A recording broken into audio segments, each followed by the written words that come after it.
بسم اللہ الرحمن الرحیم۔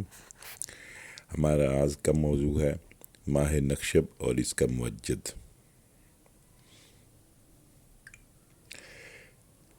چاہے نخشب ایک کنواں تھا جس کے متعلق یہ روایت ہے کہ اس کنویں میں سے ایک حکیم ہاشم بن مکنہ نے سمابی اجزا کی ترکیب سے ایک چاند نکالا تھا۔ یاد رہے کہ نخشب ترکستان کا ایک شہر کا نام ہے جس کی نسبت سے ماہ مکنہ کو ماہ نخشب کہتے ہیں۔ مشہور ہے کہ اس حکیم نے شہر کے باہر ایک کنواں بنوایا جس میں سے اندھیری راتوں میں ایک چاند نکل کر ہوا میں معلق ہو جاتا تھا اور 200 مربع میٹر تک اس چاند کی روشنی ہر چیز کو منور کر دیتی تھی۔ دوستوں سے درخواست ہے کہ میرے چینل کو سبسکرائب فرمائیں اور بیل آئیکن دبا دیں۔ خلفائے عباسیہ کے عہد خلافت میں اور خلیفہ ابو جعفر المنصور جو 754 عیسوی سے 775 عیسوی تک مسند خلافت پر رونق افروز رہے، ان کے زمانے میں خراسان کے علاقے مرو کی ایک معمولی گاؤں میں ایک دھوبی کے گھر ایک بیٹا پیدا ہوا۔ اس کا نام اس نے ہاشم یا شام رکھا، لیکن مشہور یہ ابن مکنہ کے نام سے ہوا۔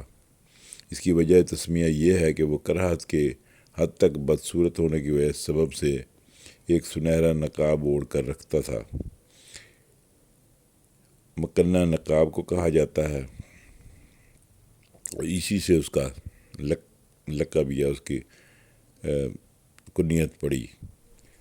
خراسان کے ایک گاؤں میں دھوبی کے گھر بیٹا پیدا ہونے کے والے اس شخص کو کوئی پہچان نہیں تھی، البتہ اس کی شکل و صورت انتہائی بدصورت اور کریہ تھی۔ لوگ اس سے اس حد تک کراہت محسوس کرتے تھے کہ اس کو کبھی اپنے قریب نہیں آنے دیتے تھے۔ لوگوں کی اسی نفرت کے سبب اس کے اندر کے حسد اور احساس کمتری نے اس کو اس حد تک زیادہ متاثر کیا کہ اس کے دماغ میں یہ بات بیٹھ گئی کہ یہ لوگ جو اس کو اس حد تک کمتر بدصورت جانتے ہیں، اسے ان لوگوں پر حکمرانی کرنی ہے۔ ابن مکنہ اپنے جوانی کے زمانے میں گھر چھوڑ کر چلا گیا اور نہ جانے کہاں کہاں کی خاک چھانتا علوم کی تکمیل کرتا پھرا۔ اس دوران اس نے علم کیمیا، جادو، شعبدے بازی اور دیگر علوم و فنون سیکھے اور کئی سال تک اپنے گاؤں سے غائب رہا۔ خلیفہ مہدی کے زمانے میں یہ اپنے گاؤں واپس آ گیا۔ یہ ایک دور دراز گاؤں تھا جہاں اس کے معاملے میں جہالت بہت زیادہ تھی۔ اس نے اپنے جادو اور کیمیائی علم کے بلبوتے پر لوگوں کو طرح طرح کے شعبدے بازیاں دکھا کر اپنا گرویدہ بنا لیا۔ جب لوگ اس سے بہت زیادہ متاثر ہو گئے تو اس نے پیغمبری کا دعویٰ کر دیا، یعنی یہ جھوٹے پیغمبروں میں بھی شامل ہے۔ جب خاصے لوگ اس پر ایمان لے آئے تو وہ انہیں لے کر ماورا النہر کے علاقے کش میں پہنچ گیا اور دشوار گزار پہاڑی راستوں کے درمیان یہ علاقہ اس کے مذموم مقاصد پر پورا اترتا تھا۔ وہاں اس نے ایک قلعہ تعمیر کرایا اور دور دراز اور دشوار پہاڑی علاقہ ہونے کی وجہ سے جنگ میں اسے ایک مضبوط دفاع حاصل ہو گیا۔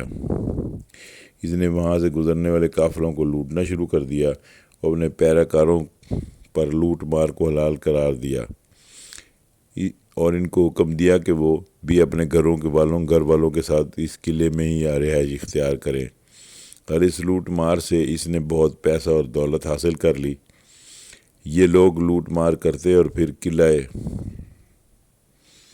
قلعہ بند ہو جاتے، یعنی قلعے میں پناہ لے لیتے۔ اس علاقے میں وہ دور دور تک مشہور ہو گیا۔ لوگ اسے دیکھنے اور اس سے منازع کرنے کے لیے آنے لگے۔ کہا جاتا ہے کہ اس کی کوڑ کا مرض بھی لاحق ہو گیا تھا، جس کی وجہ سے اس کی ناک اور ہونٹ گل کر جھڑ چکے تھے۔ اب اس نے اپنی بدصورتی چھپانے کے لیے سونے کا ایک ماسک یا نقاب پہننا شروع کر دیا تھا جس سے یہ ہر وقت چہرے پر چڑھائے رکھتا تھا۔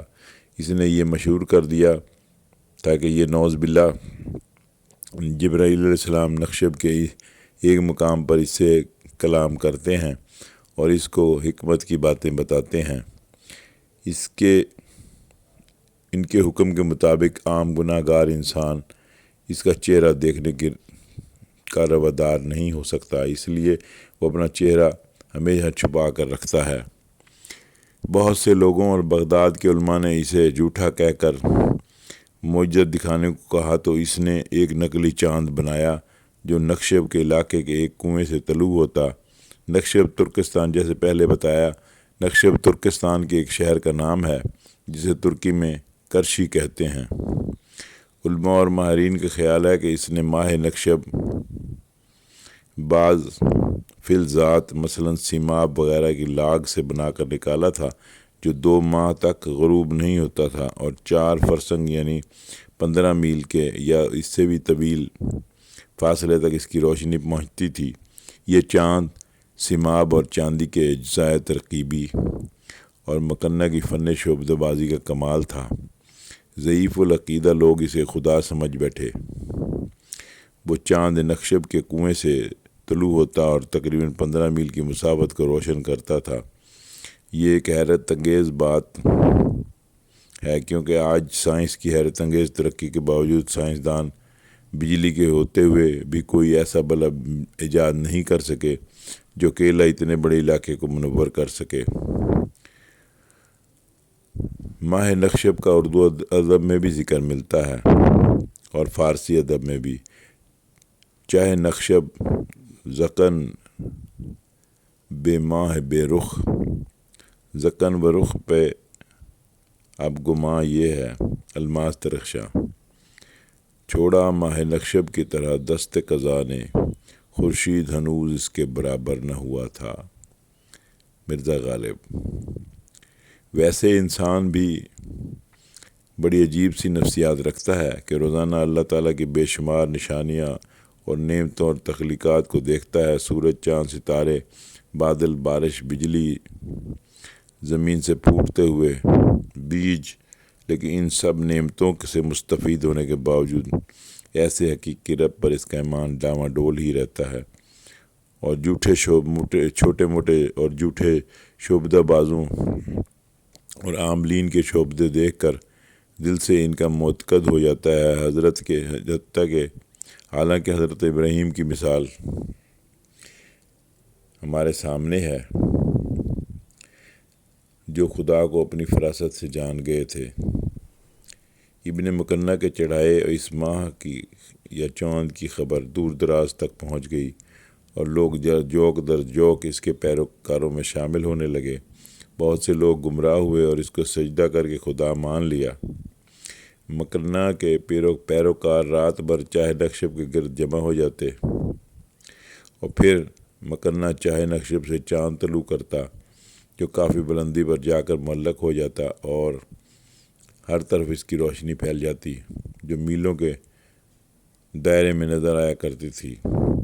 اس وقت کے خلیفہ مہدی تک اس فتنے کی خبر پہنچی تو اس نے اس فتنے کو زیادہ سنجیدگی سے نہیں لیا کیونکہ اس وقت وہ خود بہت سے مسائل میں گھرا ہوا تھا جن میں ایک بنو امیہ کی بغاوت تھی۔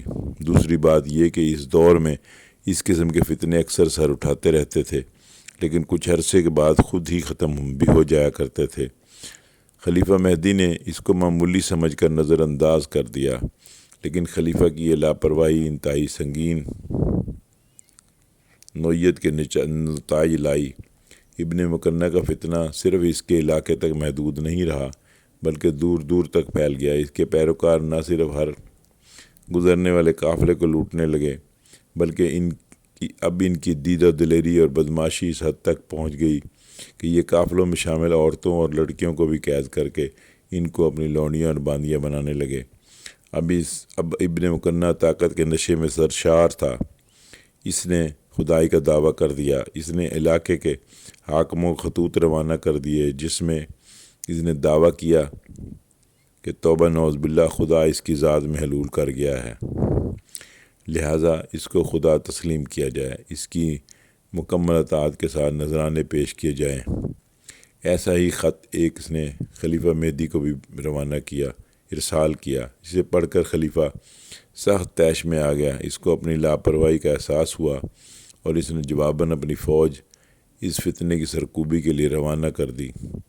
خلیفہ مہدی اسے معمولی آدمی سمجھا اور اس کے لیے فوج کی چند دستے روانہ کیے۔ یہ خلیفہ کی بہت بڑی بھول تھی۔ ابن مکنہ کی فوج نے خلیفہ کی فوج کو شکست سے دوچار کر دیا۔ اس شکست کے بعد خلیفہ مہدی نے باقاعدہ مکمل تیاری کے ساتھ اپنے وزیر معاویہ بن عبداللہ کی سرپرستی میں ایک لشکر اس فتنے کی سرکوبی کے لیے تیار کیا، لیکن مکنہ کی طاقت اتنی بڑھ چکی تھی کہ یہ لشکر بھی ناکام رہا۔ اب خلیفہ نے معاویہ بن عبداللہ کی مدد کے لیے مزید بھرپور اور تازہ کمک بھیجی۔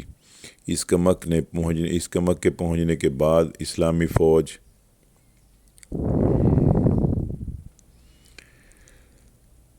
نے دوبارہ مکنہ کے قلعے پر حملہ کیا اور اسے کافی مشکلات سے دوچار کیا۔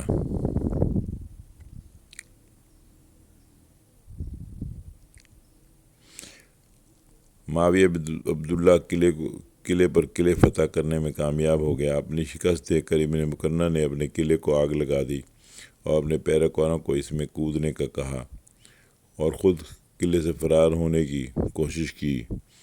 یہاں تاریخ کا اختلاف ہے۔ بعض جگہ